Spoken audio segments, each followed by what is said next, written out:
physics are not very common.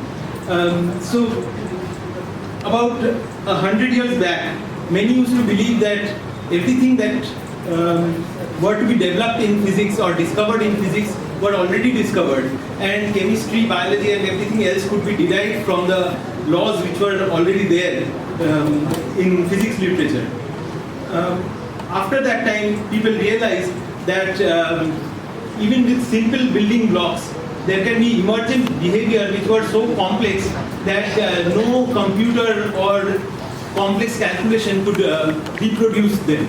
So this emergent behavior brought in the importance of the other new areas which were built around physics and other disciplines. These were the interdisciplinary subjects, and biophysics is one of them. So today we have lined up two excellent speakers.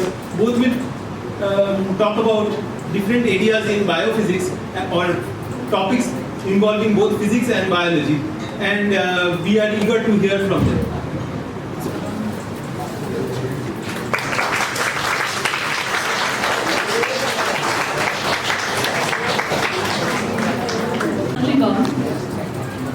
মঞ্চে উপবিষ্ট গুণীজন গৌতম বাবু, বোস ইনস্টিটিউটের বিজ্ঞানী, অরুণাভ বাবু বিশ্ববিদ্যালয়ের শিক্ষক, সামনে আছেন পার্থদা, দাদাই বলি, আমাদের অগ্রজ প্রতিম অধ্যাপক গৌতম দা, আর সামনে যারা বসে আছেন আমার এই জুনিয়র সব ইন্দ্রনীল, নিমাই, সৌরিশ, অতনু, প্রদীপবাবু, সন্দীপবাবু ইত্যাদি ইত্যাদি আরও আসবেন। সবাই আমার সতীর্থ, তাই আলাদা করে আর মন্তব্য করার দরকার নেই। তোমাদের আজকের সেমিনার তোমরা শুনতে এসছো, তোমরা ফিজিক্সের ছেলে। আমরা কলেজে এমনি একটা হায়ারার্কিক্যাল র্যাঙ্কিং করি, সাধারণত physics, chemistry, electronics, computer science, মানে আমরা মনে করি ভালো ভালো ছেলেমেয়েরা আসে।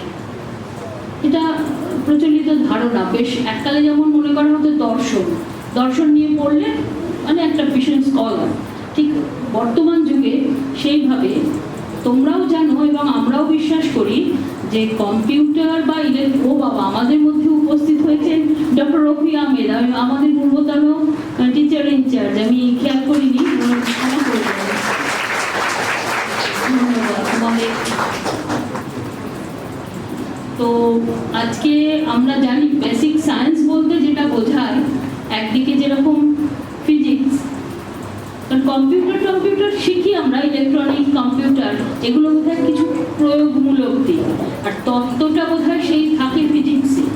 এবং বায়োলজিও যেমন, আজকের বায়োলজি তো শুধু জুলজি বা বটানি বা এই লেভেলে নেই, সেই মাইক্রোবায়োলজি, জেনেটিক্স বা তারও থেকে আণবিক লেভেলে পৌঁছেছে। তেমনি ফিজিক্সেরও যে কাঠামো এবং গঠন, সেটা তো পৃথিবীর চিরন্তন সত্য। পদার্থ, তার কাঠামো, গঠন, আলটিমেটলি সবাই তো আমরা সেই পদার্থের মধ্যেই পড়ি। সেইভাবে যদি বলি ফিজিক্স ইন বায়োলজি, শুনতে খুব কিরকম যেন একটা আয়রনিক্যাল, ইউটোপিয়ান লাগে, কিন্তু বাস্তবতা তো সব কিছুর মধ্যেই সেই ফিজিক্স, সেই কাঠামোরই চর্চা।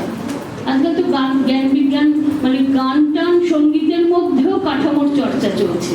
তাই ফিজিক্স সব থেকে আমার মনে হয় দ্য মোস্ট রেলেভেন্ট সাবজেক্ট, এবং তোমরা নিজেরা জানো, গর্ববোধ করো, তাই সাবজেক্টটা নিয়ে পড়ে আছো।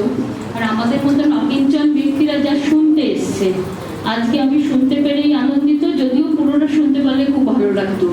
নিচে আছে এক গাদা সই করতে হবে, চলে যেতে হবে, যতক্ষণ পারবো শুনে যাব।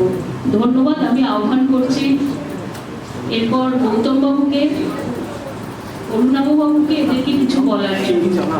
অধ্যাপক গৌতম বাবু সংবর্ধনা জানাচ্ছেন গৌতম স্যারকে, বোস ইনস্টিটিউটে, অরুণাভ বাবুকে বিশ্ববিদ্যালয়ের অধ্যাপক, পার্থদা। আমি ডিপার্টমেন্টের সৌরী গৌতম বাবুকে। আমি অনুরোধ করব আমাদের প্রাক্তন টিআইসি রফি বাবু স্টেজে আসুন।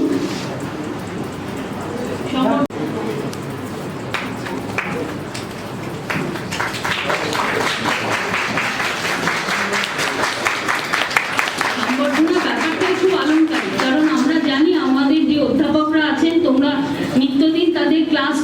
একবার করে সম্বর্ধনা জানিয়েই চলেছো, তাই আলাদা করে আর তাদের হাতে কিছু তুলে দেওয়া হলো না। এবার মূল প্রসঙ্গে আসি।